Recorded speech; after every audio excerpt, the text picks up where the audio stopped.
Welcome. My name is Keith Williams. I'm the CEO of Sankofa Capital. It's a real estate development firm primarily focused on building affordable housing in Ghana.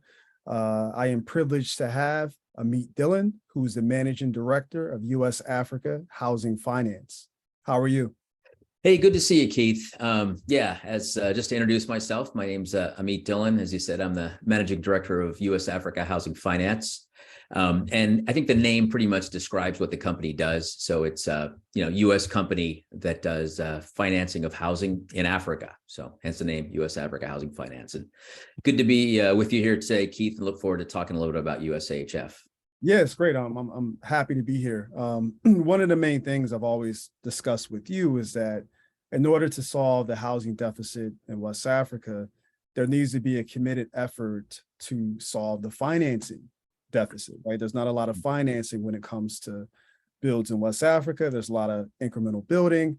Actually, to be honest with you, Keith, there's almost no financing. It's something that a lot of people don't really know, but I think it's pretty fair to say across the entire continent of Africa, including the most advanced economies, there just is no housing finance to be found. I mean, there are a few governments that talk about having, financing schemes, but unless you're in the sort of top 0.1% of society, you're not going to get any kind of housing finance. Yeah, I agree. Very low mortgage penetration rates too as well. So what led you to starting your company in the finance sector? Yeah, so it's a bit of a long story. I won't go into all the details, but essentially, many years ago, one of my Wharton Business School classmates, a gentleman named Bob Hornsby, started a company called Jobomax, which I know you're very familiar with. You're obviously doing some work with them in Ghana, and they started this company, Jobomax, as a home builder, and there was principally in two countries. They started in Guinea, in West Africa, and another country called Sierra Leone. And I was working with them. I was actually a minority, small investor in that company initially. And they were very successful in terms of people wanting to buy their homes. But the issue they were running into was financing. There was just simply no financing available. And so we looked around, we talked to US banks, to some African banks to see, hey, could we get somebody to help us? And as I often like to say, necessity is the mother of invention. We couldn't really find anybody. So we said, all right, let's do it on our own. So back in March of 2017, so almost 6 years ago now, I started USAHF Housing Finance, and wasn't sure it was going to work, but here we are nearly 6 years later, and I think it's fair to say it's been successful. It actually did what we set out to do. Yeah, that's amazing. I mean, I think just meeting with some of the largest real estate companies in West Africa, primarily Ghana, I noticed that's one of their biggest issues. They have no problem building quality housing utilizing world-class standards, but the issue is, how do you attract buyers? And not every buyer is going to be a cash buyer. It's by far the number one problem, Keith. I mean, you know it as well as I do. I've talked to so many home builders on the continent, obviously to diasporans and others who need the financing. I think it's fair to say it's the number one problem, and it's the single thing that's inhibiting growth of the home finance, or the home housing market, I should say, all over Africa. It's a massive problem. Sure. Well, let's dig into the financials a little bit. How much capital have you raised? And also, has that capital been primarily private? Has there been institutional capital being pledged?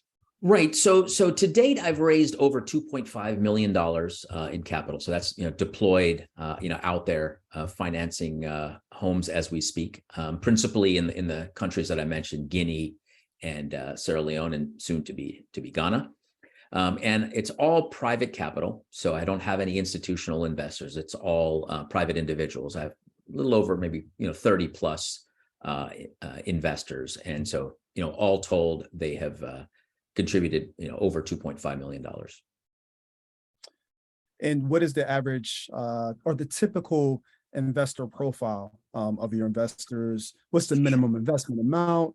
And sure. Last, do you guys have any investors from the African diaspora?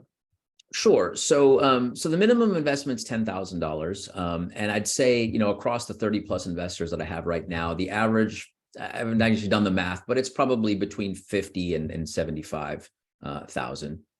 I've got a couple of investors that are in for well over 100K. I myself, hold roughly 10% of the portfolio. So I'm a significant investor myself.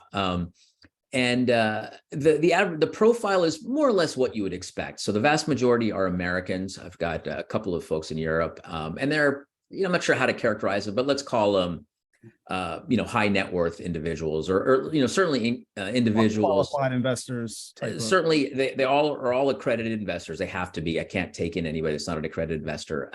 They all obviously have investable cash that they can put in for the long term. And that's more or less. I think you were asking me also, and that's a good question about the diaspora investors. So if we'd had this discussion about 18 months ago, I would have said, I have no African diaspora investors. But that's something I very much want, because they are the group of people that can really understand this the best. And as you and I have talked about before, this is it's a for-profit business, and it's been working very well for my investors. They've been getting 9% US dollar annualized return, for nearly the last 6 years. So, decent return. But there's a huge social and economic impact angle to this, because you can imagine, if you don't have housing finance, that means you don't have housing construction. If you don't have housing construction, you don't get all those sort of economic benefits that come along with that, employment and ancillary businesses and all those sorts of things that we sort of take for granted in the United States, that, houses are built every day. And so there's economic benefit. Almost none of that is happening across the entire continent of Africa. And so if you can do anything, be it financing or otherwise, to sort of spur that housing economic activity, of course, there's going to be huge social and economic benefits in terms of youth employment and, helping the underbanked, women's empowerment, and on and on and on. Sure. And obviously you have exposure in Ghana. You're doing some work there, financing homes, but where else do you guys have any exposure? So as I say, it's been in this order. Guinea was first, and I'm very much following Jobo Max. So wherever they're building homes, that's where I'm partnering with them to provide the financing. So it was in Guinea first, then Sierra Leone, and now, as you know very well, moving towards Ghana. And of course, there's a lot of contention when it comes to investment in West Africa. What is the risk? Is the risk higher? Is it lower? How do you see the risk levels in your business, and how do you guys kind of mitigate those risks? So this is a question I get all the time. People hear the name US Africa Housing Finance and they stop on Africa and go, oh, wait a minute, this is Africa related. It's got to be crazy risky. And the reality, I think it's fair to say this is a lot less risky than I'm sure the average American has investments in their portfolio that are much more risky than this. The default rates have been phenomenally low. We've had, over that 6-year period of time, we've had 5 defaults, and I almost don't want to call them defaults, because these are folks that basically, we did a short sale and we were able to resell the property for them. The key thing is, from my investors' perspective, there was, no loss whatsoever.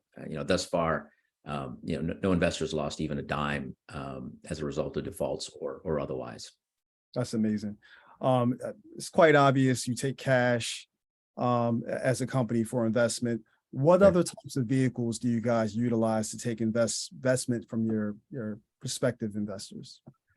Yeah, so I guess probably what you're getting at is things like, for example, an IRA. It's a question I get very often. Could somebody invest via an IRA? And the answer is absolutely yes. So I have, I think it's 9 out of my 30 plus investors actually invest out of an IRA, and it requires using an IRA custodian. It's a process that I understand very well. I could certainly walk an investor through. So yeah, it's mostly people investing, either directly, let's call it taxable funds, or via an IRA, but both are very reasonable ways. And I actually happen to really like IRA investors. The reason being is because they're committed for the long term, almost by definition, because it's retirement money. Absolutely. And most importantly, how would prospective investors get in contact with you? Yeah, that's a good question, Keith. Let me actually see if I can just sort of share my screen and give you a little bit of a look.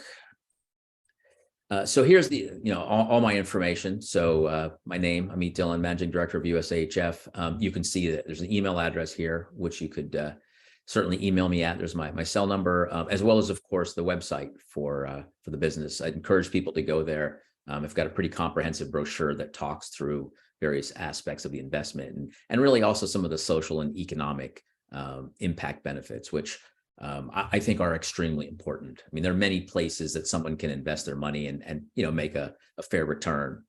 9% I think is a fair return.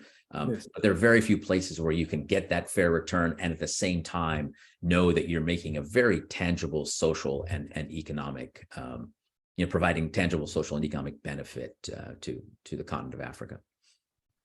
Well, it's been a pleasure meeting with you and learning more about your company.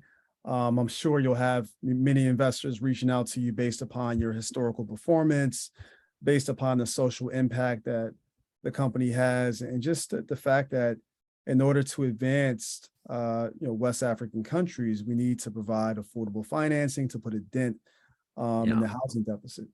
No, it's absolutely right. And I guess if I could leave Keith with one sort of final thought, and I think this helps people to sort of get their head around what's happening here, is I often say to people, or I ask people in the US and other places, if you had to purchase the house that either you live in now or maybe the one you grew up in or your parents purchased in cash, would you be able to do that? And I won't speak for anybody else, but I can certainly speak for myself. The house that I'm sitting in right now recording this, if it weren't for financing, there's no way I could have purchased this house. And I think it's fair to say that probably that applies to 99%, if not more, of Americans.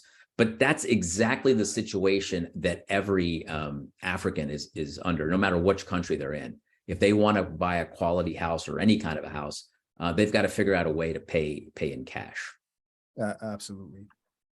Well, thank you for your time. I look forward to following up with you on your business in Ghana, and we'll do this again.